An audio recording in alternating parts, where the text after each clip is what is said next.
And now, live from the studios of Freedom's Phoenix, Ernest Hancock. Stop me, 'cause I'm having a good time, having a good time. A shooting star leaping through the sky like a tiger, defying the laws of gravity. And the laws of the United States of America, and the laws of the Saudi king, and the laws of, but we are obeying one big giant law, and that is the law of nature. And humanity and human beings and natural law and what happens, it's like equal and opposite reaction. You start doing all kinds of repressive, tyrannical, you can't, you shouldn't, you're not going to be allowed to. And guess what?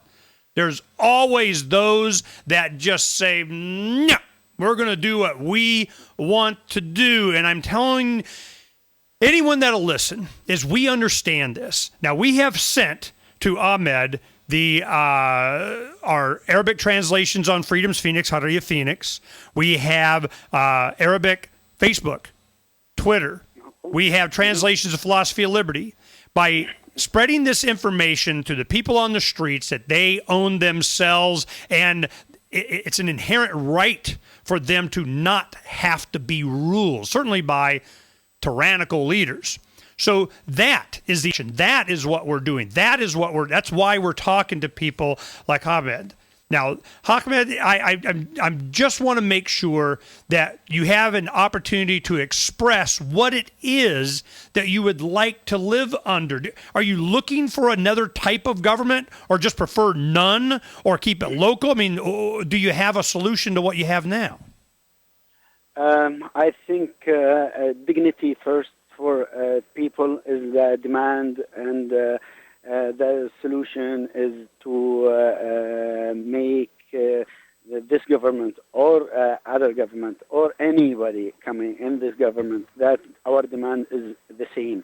It is not about a name on the government. It is about our right here, our right to be a human being, treated as a human being, individual human being. Each one in this country, woman or man, have their right to speech, to vote, to go in election, to choose their leaders, and go with dignity everywhere. And we are here looking for live in love and for beauty. And our country, there we don't have cinema theater, we don't have music in the street, we don't have any kind of joy. We have here everything under control and forbidden for everything can take you in a nice life. And this life is very, very dark, very, very, very, very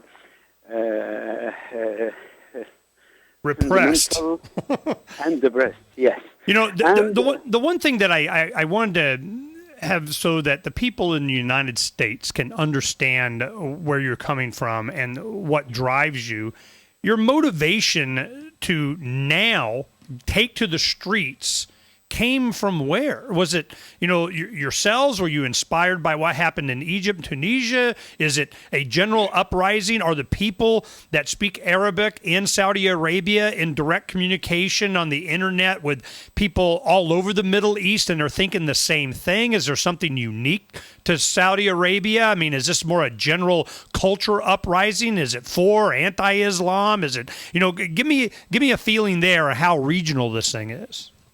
I think here in Saudi Arabia it is the same in the Arab world, but every single human being here in the Arab world live in fear. And that moment that Abu Azizi and Tunisia give himself for and break that isolated fear and that.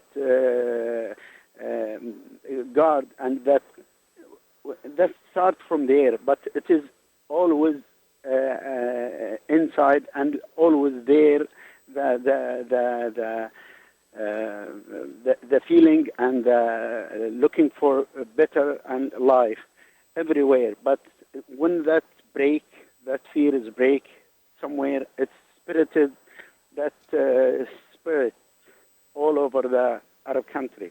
I think now in Yemen they will very close to make the change, and also started in Syria and in Bahrain. We hope it to go on, and also in Oman, and also in everywhere. Here in Saudi Arabia, there is a lot of protesters and demonstrations since last month, and I think fear is now little bit. We take it over, and we looking for change, real change. It is not about money. We said that many times.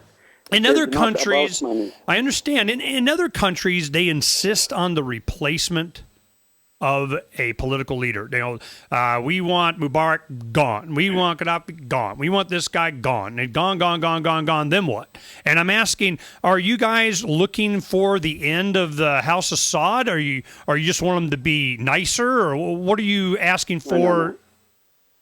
Sorry, but I think even in Egypt or Tunisia or Yemen or here in Saudi Arabia, we are calling for changing the system, not change a name or someone and replace it for another one, same or different. We are looking for the change the system. It is the system that we are calling for to change. Do you see the United States as part of that system and they have to go, or do you see the United States government as an ally to the people, or are they part of the problem? From my opinion, the United States, they are ally for some and they are not for the others, because it depends for the benefit of their benefit. I don't mind. Their benefit is their benefit. But I mean the United States government. But I think it is now very clear. It is not about change only. It is about dignity for the people. It's about humanity. It's about justice. It's about human rights. And I hope not only United States, I mean all the Western governments, that they have to see it in this way. It is human rights.